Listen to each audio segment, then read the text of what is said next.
Balik lagi di Potato, Podcast Tech Center. Oke.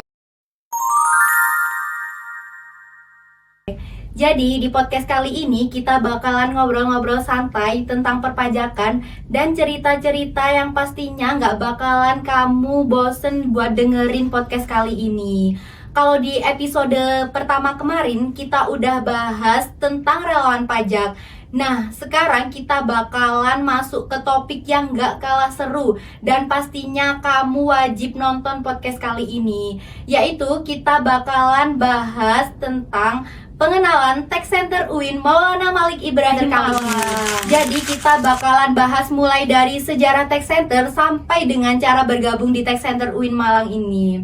Oke, sebelum itu kenalin, aku Eni Kurniawati. Di sini aku sebagai host podcast pada episode kali ini.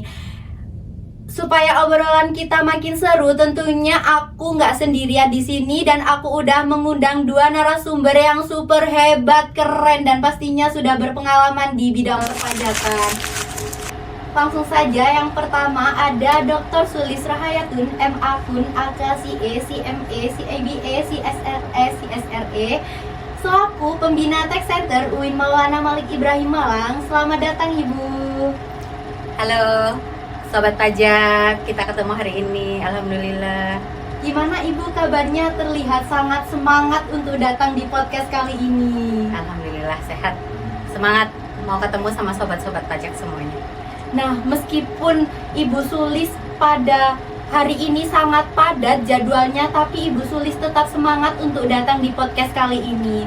Nah, selain itu, aku juga mengundang satu narasumber lagi yang super hebat dan pastinya kalian sudah familiar, yaitu Ketua Tech Center UIN Maulana Malik Ibrahim Malang. Halo Kak Surya Putra Ramadhani. Halo Sobat Pajak. Gimana nih Kak kabarnya hari ini? Alhamdulillah baik, hari ini cukup lancar lah. Dengar-dengar Kak Dani hari ini lagi magang juga ya Kak ya? Betul sekali, kebetulan saat ini aku sedang magang di KAP daerah Kayu Tangan lah. Nah, meskipun Kak Dani lagi sibuk magang, tapi Kak Dani lagi menyempatkan waktunya untuk datang di podcast kali ini. Keren banget gak sih teman-teman? Oke, langsung saja, nggak usah berlama-lama. Di sini aku bakalan tanya-tanya karena dari teman-teman itu banyak yang belum familiar dengan Tech Center UIN Malang ini. Nah, sebenarnya Tech Center itu apa sih, Bu? Oke, sebenarnya Tech Center itu penggagasnya dari DJP. Kenapa DJP itu menggagas ada Tech Center? Jadi Tech Center ini memang digagas kerjasamanya DJP dengan universitas-universitas untuk ada wadah untuk edukasi, terus kemudian juga ada untuk penelitian sama pengabdian masyarakat dengan menggandeng universitas-universitas yang ada di seluruh Indonesia. Nah, kalau Tech Center UIN Malang kita kerjasamanya sama DJP 3 Jatim. Nah, ada lagi nih Bu pertanyaan. Sebenarnya apa sih Bu tujuannya terbentuknya Tech Center UIN Malang ini? Ya, jadi Tech Center UIN Malang ini sebenarnya dari tahun 2010 sudah digagas Tech Center UIN Malang ini kerjasama sama DJP. Nah, cuma baru aktif di tahun 2016-2017. Nah, tujuannya salah satunya adalah tadi untuk edukasi. Nah, untuk edukasi ini agar mahasiswa, baik mahasiswa, terus kemudian Sivitas Akademika UIN Malang ini bisa edukasi perpajakannya ada mewadahi. Terus kemudian yang kedua untuk menjadi sarana penelitian tentang perpajakan. Nah, yang ketiga terkait dengan pengabdian masyarakat. Sebenarnya balik lagi ke Tridharma kalau kita bicara di Sivitas Akademika. Nah, pengabdian ini termasuk kalau di tahun 2017 itu sudah kita mulai ada isi barang SPT. Nah, itu bentuk pengabdian bahwa dari Sivitas Akademika UIN Malang dengan diwadahi oleh Tech Center, kita melakukan isi barang SPT bersama untuk mendukung suksesnya program-program perpajakan seperti itu. Wah, keren banget gak nih teman-teman. Selain itu di Tech Center UIN Malang ini kita bisa melakukan pengabdian. Dan dari berdirinya Tech Center ini memiliki perjalanan yang sangat-sangat panjang dan pastinya banyak-banyak juga cerita-cerita menarik lagi. Oh ya Ibu, selain itu sekarang ini kan lagi memanas ya Bu isu tentang perpajakan. Nah, kenapa sih Ibu mahasiswa itu wajib gitu untuk belajar tentang perpajakan? Ya, seperti kita ketahui bahwa pilar ekonomi kita, APBN terbesar adalah dari pajak. Nah, kalau tidak anak muda, tidak mahasiswa, siapa lagi yang mau menjadi generasi penerus bahwa pajak itu bukan hanya sekedar angka, tapi pajak itu adalah tentang kesadaran, tentang tanggung jawab, tentang kedisiplinan, dan bagaimana bisa membuat Indonesia ini maju.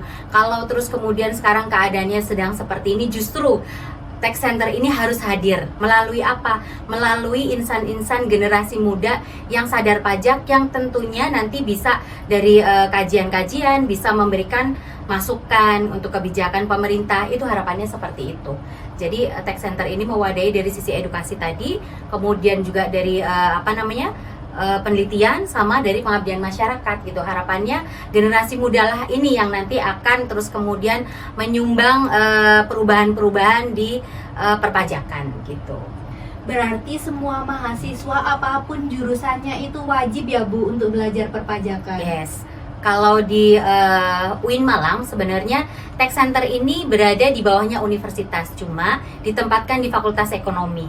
Nah, pengelolaannya lebih ke akuntansi karena yang langsung relate. Cuma kalau kita bicara apakah pajak itu hanya untuk anak akuntansi? Tidak. Karena mau itu mahasiswa akuntansi, manajemen, perbankan, bahkan fakultas lain, mahasiswa hukum, kedokteran tetap akan bersentuhan dengan pajak. Semuanya bersentuhan dengan pajak. Nanti semuanya dari mahasiswa ketika sudah selesai PET di perkuliahan, di bangku perkuliahan akan masuk ke jenjang dunia kerja, semuanya akan jadi wajib pajak. Nah, artinya bahwa pajak ini sebenarnya untuk siapa saja, tidak hanya untuk mahasiswa akuntansi secara khusus atau mahasiswa ekonomi secara lebih besar lagi, tapi sebenarnya untuk semua mahasiswa. Nah, gitu. Dengerin tuh teman-teman, jangan berpikir aku anak teknik, aku anak psikologi, aku anak kedokteran, gak perlu dan gak penting belajar pajak. Tentunya itu sangat-sangat penting. Jadi kamu meskipun bukan jurusan dari Fakultas Ekonomi, kamu wajib untuk belajar perpajakan.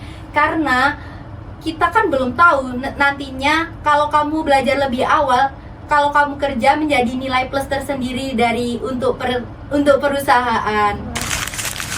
Oke, selanjutnya kita geser sedikit ke Kak Dani. Nah, biasanya di suatu organisasi itu kan ada divisi-divisinya ya Kak ya. Kalau di Tech Center sendiri ini divisinya apa saja sih Kak? Oke, betul sekali. Di Tech Center UIN Malang sendiri kita ada 3 divisi. Untuk divisi yang pertama kita ada divisi pendidikan dan pelatihan. Untuk divisi yang kedua, kita juga ada penelitian dan pengabdian. Untuk divisi yang terakhir, divisi yang ketiga, itu kita ada media dan kerjasama, gitu. Wah, keren banget. Berarti kalau kita gabung di Tech Center ini, kita bisa milih divisi-divisi yang ada di Tech Center ya Kak ya? Oke, tentu saja buat teman-teman nantinya yang mau daftar kita itu akan ada seleksi-seleksi. Jadi kita sesuaikan sama minat, bakat, serta kemampuan masing-masing individu.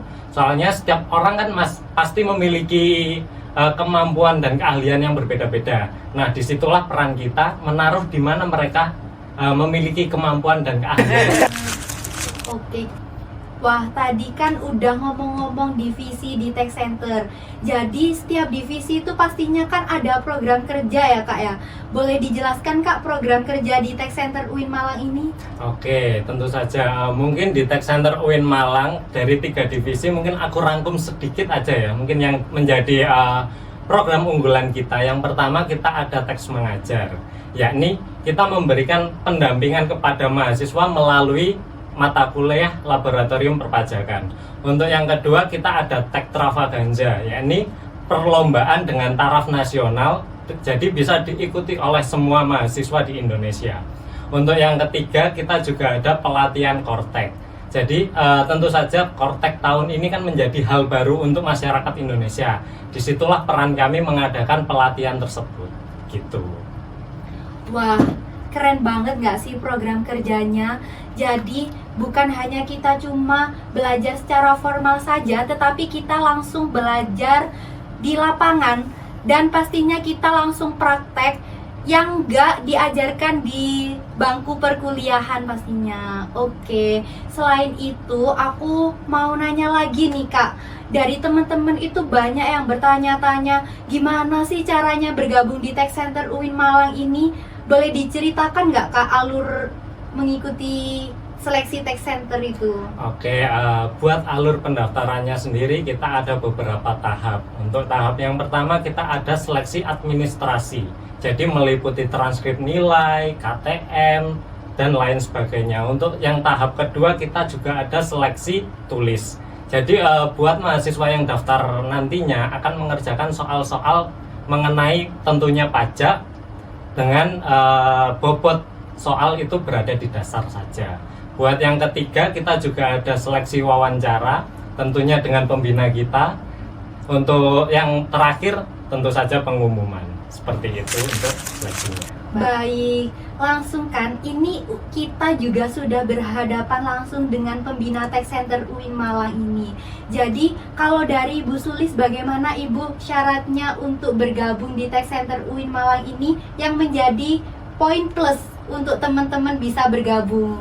Oke, ya yang pasti mahasiswa tidak harus dari akuntansi, dari Fakultas Ekonomi yang memiliki kemampuan terkait perpajakan dan minat terkait perpajakan. Karena tadi sudah disampaikan oleh Kak Dani, kita punya banyak sekali program kerja, artinya bahwa kita tetap harus ada seleksinya. Jadi tidak hanya dari mahasiswa akuntansi, tapi dari manajemen maupun dari perbankan syariah bisa mengikuti.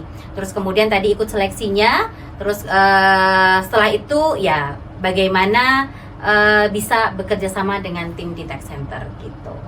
Nah, dari teman-teman itu Ibu ada isu-isu kayak aku nggak mau daftar Tech Center nih, soalnya kalau daftar Tech Center itu cuma untuk Fakultas Ekonomi saja. Apakah benar Ibu? Ataukah Tech Center ini memang untuk umum Ibu? Oke, sebenarnya beberapa kali saya pernah waktu seleksi ada yang bukan Fakultas Ekonomi, tapi ada satu syarat memang yang tadi yang saya sampaikan bahwa ada peminatan di pajak dan ada kemampuan. Karena kita tadi ada harus terus kemudian program kerjanya nanti ada pendampingan, tek mengajar, ada tek goes to school, terus kemudian ada pendampingan untuk pengisian SPT. Kalau terus kemudian pemahaman perpajakannya itu 0% ya, artinya nggak punya pemahaman perpajakan, kita agak kesulitan. Jadi sebenarnya kalau bukan Fakultas Ekonomi tapi dia memiliki pemahaman perpajakan yang memadai dan dia lolos seleksi, is okay, nggak apa-apa, boleh. Nah, dengerin tuh teman-teman. Jadi kalau kalian punya pemahaman lebih tentang perpajakan, meskipun kalian bukan dari Fakultas Ekonomi, kalian boleh banget untuk daftar dan join di Tech Center UIN Maulana Malik Ibrahim Malang ini. Oke, kita geser lagi ke Kak Dani. Jadi gini Kak, kan kita tadi udah ngomongin cara daftarnya gitu. Kalau kita udah lolos, benefitnya apa sih Kak gabung di Tech Center UIN Malang ini? Oke, tentu saja buat benefit tidak kalah menarik. Yang pertama, kita akan lebih mahir terkait bidang perpajakan, entah itu dari ilmu, implementasi, sampai ke akar-akarnya kita akan lebih menguasai. Yang kedua, tentu saja dalam berorganisasi, kita akan lebih mahir untuk bekerja sama secara tim, bisa mengondisikan sebuah acara, dan masih banyak lagi.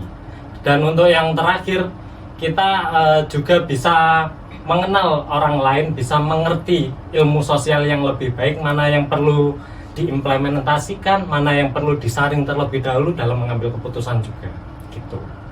Wah, lengkap banget tuh teman-teman. Jadi untuk gabung di Tech Center ini kita nggak hanya cuma belajar perpajakan aja, tapi kita juga belajar tentang leadership dan soft skill juga pastinya. Oke, aku mau tanya lagi nih ke Kak Dani. Gimana sih Kak, boleh nggak diceritain pengalaman yang paling berkesan selama Kak Dani mengikuti Tech Center UIN Malang ini? Oke, baik. Mungkin pengalaman berkesan itu aku rasakan di tahun ini ya. Soalnya di tahun ini kebetulan dari aku menjabat sebagai ketua Tech Center di situ, kita akan bertemu dengan berbagai macam masalah, kita bisa menyelesaikan secara bersama-sama. Karena apa? Dari aku kekeluargaan di Tech Center itu cukup erat sekali. Jadi kita seumpama satu atau dua orang yang mengalami masalah, kita bisa selesaikan bersama-sama. Seperti itu. Wah, pastinya bangga banget nggak sih Kak bisa menduduki di kedudukan Ketua Tech Center UIN Maulana Malik Ibrahim ini. Jadi nggak cuma belajar perpajakan, tapi juga bisa berkontribusi nyata ke masyarakat dan anggota di Tech Center UIN Maulana Malik Ibrahim Malang ini. Nah, sebelum kita tutup, aku mau tanya ke Bu Sulis, gimana sih Bu kesan-pesannya untuk teman-teman yang mau bergabung di Tech Center UIN Maulana Malik Ibrahim Malang ini? Oke, kalau katanya Raisa, ada lagunya Raisa, jika wangimu saja bisa mengubah duniaku, salah, mengindahkan duniaku, maka anak-anak muda, generasi muda, mahasiswa-mahasiswa yang bergabung di Tech Center UIN Malang akan bisa menjadi agen-agen perubahan di perpajakan nasional maupun dunia. Masya Allah, keren sekali. Kalau pembinanya seperti Bu Sulis cantik, suaranya enak, pasti kita juga semangat gak sih di organisasi Tech Center ini? Oke, kalau dari Kak Surya gimana Kak? Pesan-pesan untuk teman-teman yang mau join di Tech Center UIN Maulana Malik Ibrahim Malang ini. Oke, mungkin ini peluang hanya datang sekali. Jadi buat teman-teman jangan sampai kelewatan buat daftar di Tech Center, karena dengan teman-teman daftar di Tech Center, teman-teman banyak sekali mendapat benefit. Selain itu, buat kekeluargaan di Tech Center sendiri juga sangat rapat sekali gitu. Oke teman-teman, jadi kalian jangan takut untuk coba daftar di Tech Center UIN Maulana Malik Ibrahim Malang ini. Oke, terima kasih Bu Sulis dan Kak Surya atas Sama-sama. waktunya karena telah hadir di podcast kali ini. Buat teman-teman pendengar, kamu wajib buat follow IG Tech Center UIN Maulana Malik Ibrahim Malang, karena biar kalian tidak ketinggalan informasi tentang open recruitment Tech Center UIN Maulana Malik Ibrahim Malang. Oke. Dan jangan lupa tetap pantengin terus Potato Podcast Tech Center. Oke. Sampai jumpa di podcast-podcast selanjutnya. See you.